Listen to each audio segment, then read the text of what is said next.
Welcome back to my So YouTube nagsikat man sa channel mayo. guys. At share. Ang nayon guys, nagapangagatungod damo sang gatas iyat diti. Kita mo lang. Yung mga yung bulong siya. Oo. I-injekan ta boss kay para magkalma na.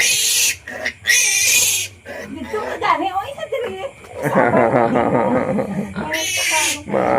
Ano man siya.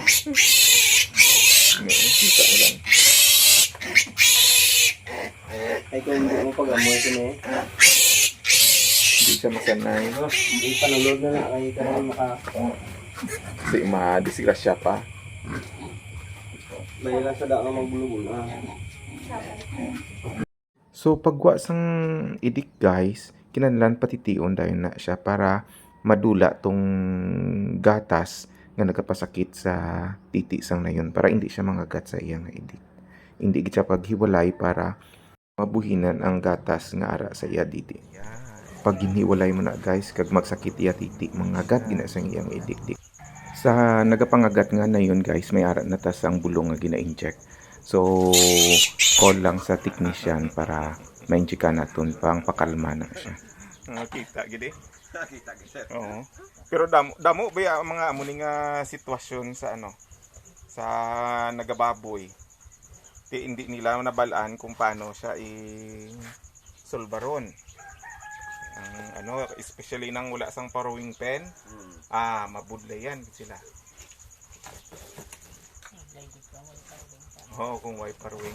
So ang gina-advise ko na pag amo na ang sitwasyon, ginapahimuan ko sang kawayan paipit siya sang kawayan para hindi niya ang mga idik. Kabalo na siguro masaka ni Saray. Siguro.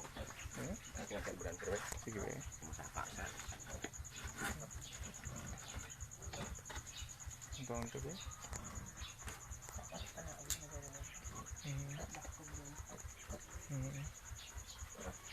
Natago niya yung titi.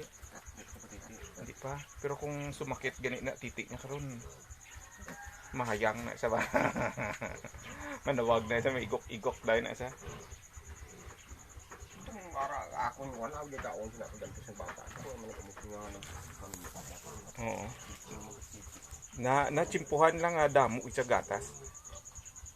May ara man abi nga pagbata niya, medyo gamay stock sang gatas niya. Muna nga hindi siya way saga init. Way saga pasingit.